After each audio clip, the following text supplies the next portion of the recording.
Tignan po natin ito. Isa pa nasaktan. Nasaktan po sa mga ginagawang memes sa kanya. Ito pong si Senate President. Di ba? Ang sakit ba, Senate President?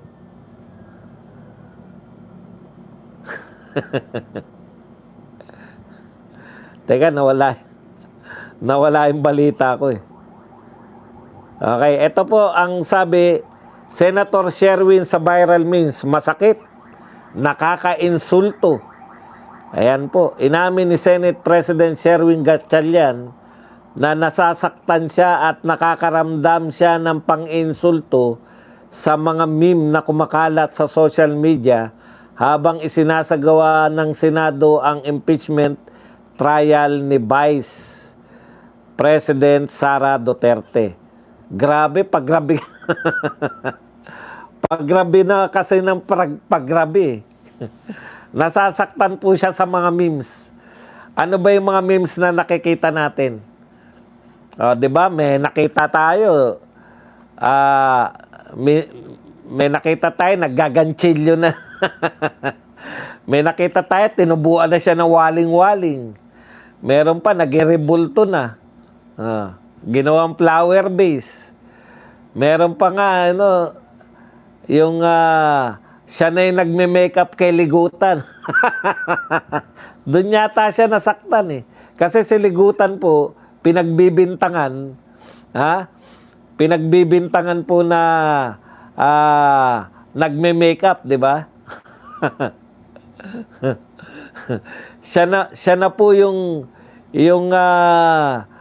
pinakita ron na nagme-makeup kay Ligutan. Okay. Alam mo, hindi ka sana nasasaktan. Ganito po yan eh. Senate President Sherwin Gatchalian. Kagagaling po natin na may Senate President Alan Peter Cayetano na sobrang tokis nun. Pag yun na kung siya ang Senate President, wala pong duda na siya po ang upo bilang presiding judge, no? Presiding officer. Siya po.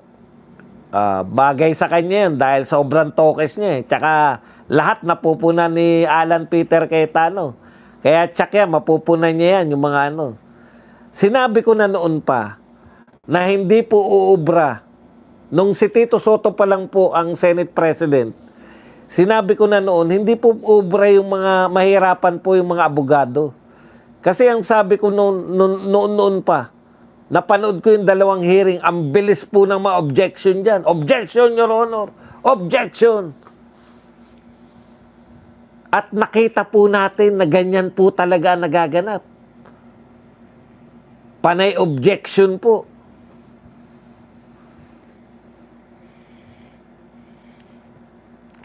Ang iniisip ko, paano kayo magro-rule sa mga objection? Wala naman. Una, baka hindi pa nabilanggo, hindi pa nakasuhan niya mga yan. Hindi pa nakakaharap sa korte. Pag hindi ka abogado, baka wala pang karanasan na makakita ng tunay na korte. Nakita niyo yung ginagawa nila? Si Tito Soto nung nagpe-preside, pag may konting kaguluhan, 1 minute recess. Tapos hindi po, sabi ko, hindi uubra yun tuwing kung kayo po ay presiding officer. At nakita po natin yan ngayon. Mabilis na si Chis. Mabilis na siyang sumagot. Di ba? Mabilis na siyang magpasya. Kasi pagpapasyahan mo, kada objection, magpapasya ka. Overruled. Di ba? Yun yung ginagawa nila. Sustained. Ako na magtatanong. Hindi po yan kakayanin ng mga hindi pa nakakakita ng korte sa tanang buhay nila. Bakit ka napapahiya? Kasi yan ang trabaho mo dapat. yung ginagawa ni Chis Escudero, yan dapat yung trabaho mo.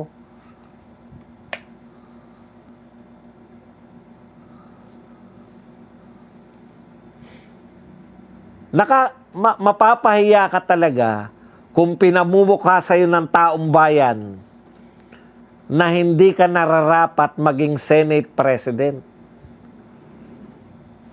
Nakakahiya talaga yun. Mahihiya ka talaga, manliliit ka talaga sa nangyayari. Yung umupo ka lang doon naka-display ka yung pagmumukha mo na wala kang ginagawa, nakakahiya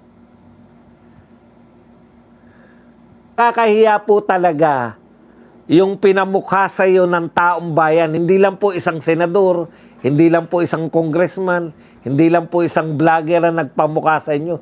Buong bayan, pinamumukha sa inyo na eto yung naghangad ka ng trabaho na hindi mo kaya. Ayan, mahihiya ka talaga. Thank you. Yung unqualified ka sa hinangad mong trabaho, unqualified ka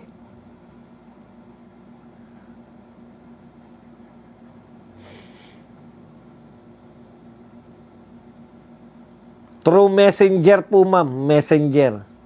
Pag may Facebook po kayo, ma'am, may message nyo po ako.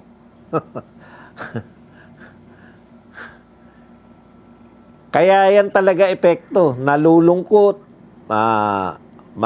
Maaasar kayo. Masasaktan, maiinsulto. Okay? Kaya po siya nasasaktan si Gatchalian kasi hindi po siya bagay sa kanyang inambisyong posisyon. Hindi niya po kaya yung kanyang posisyon bilang Senate President. Masasaktan ka talaga. Halimbawa, kantsawan niyo siya sa pagiging negosyante. Hindi nyo pwedeng kantsawan yan. Tatawanan lang kayo dahil anyayaman nila bilang negosyante. Di ba? Yun po yun. Kaya siya nasasaktan. Ganun naman yung tao. Parang eto, pinakamagandang halimbawa, si Ronald Llamas. Hindi basta-basta nasasaktan yan. Asaran kayo. Matalino Pero sinabihan siya ni Robin Padilla na pangit. Pucha, hindi na tinantanan si Robin. Di ba? Masakit po pag pinamumukha sa inyo na ang pangit na mukha nyo.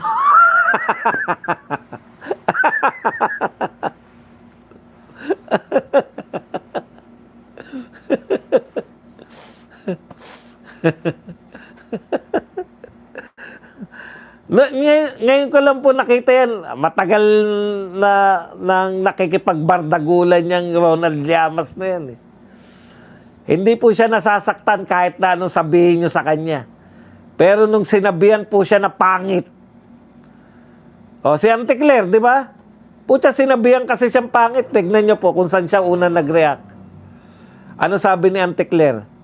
Sabi ni Auntie Claire, sinungaling yung mga yan kasi sinabihan akong pangit. Hindi naman ganun yung pagkakasabi, pero parang ganun. Nalaman ko nagsisinungaling kasi sila kasi sinabihan akong pangit Doon sila sakit na sakit pag pinamumukha sa kanila yung katotohanan. Talaga namang yan ang papel ni Gatchalian.